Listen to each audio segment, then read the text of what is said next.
A lot of people thought that Odell and Baker Mayfield together would be phenomenal, but he has caught just 2 touchdown passes, fewer than 97 other players in the NFL this year. He's also averaging career lows in receptions and receiving yards per game. And there's all this chatter out there about the possibility that this will be one and done for Odell. You know him well, your LSU guys and all the rest of that. What do you think?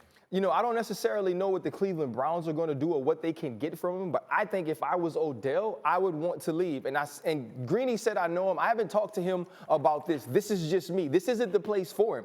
Cleveland isn't big enough for Odell Beckham Jr., and he also can't be with a quarterback who, frankly, isn't playing very well and is talking more than he's playing. There are things that are going to surround Odell Beckham Jr. that aren't necessarily brought on by him, and that's what we've seen. He's behaved in a way where you would think this wouldn't be so much news. And then when your quarterback can't shut his mouth, when your quarterback feels like he has to speak on everything, it continues to make the atmosphere around you toxic. Odell Beckham Jr. needs to be somewhere where the quarterback don't say nothing and he just plays ball. Okay, there's a lot there. Laura, we don't know exactly what Baker Mayfield's mindset was, but you had a theory that I thought was interesting about why Baker may have come out and said what he said about Odell. It may have been a terrible idea, but at least it might have had some logic behind it. Yeah, look, I don't agree with what Baker did coming out and saying all of that, but I do think his logic was that he's heard OBJ talking about leaving and maybe some of these rumors that are out there, and he said, let me come out and let him know that, look, we've got your back. We know that maybe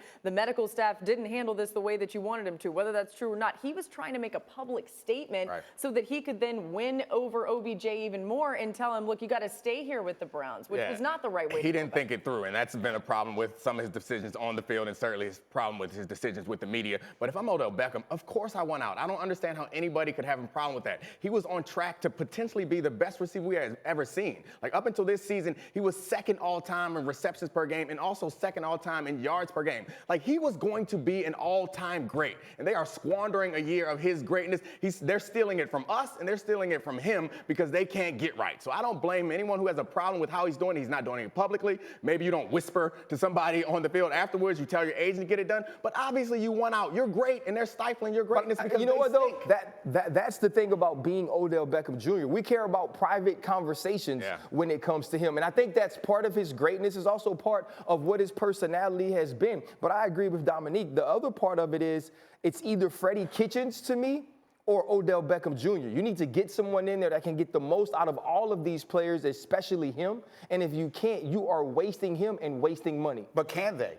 If they replace the coach, can they, as basically constituted, be a good team? This is a team that feels like it's built around running the football anyway, right? You got Chubb and you got Kareem Hunt, and there's so many other playmakers on that offense. But if they replace the coach with the right move, can this team achieve next year what it should have this year?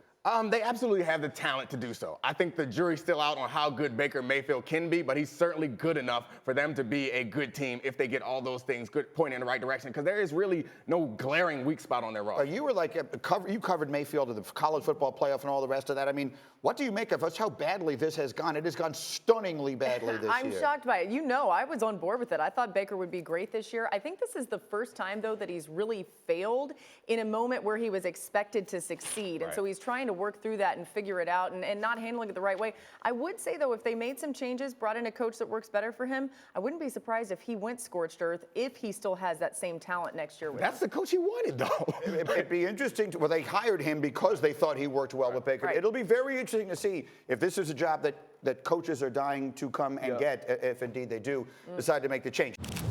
Thank you for watching ESPN on YouTube. For more sports, highlights, and analysis, be sure to download the ESPN app.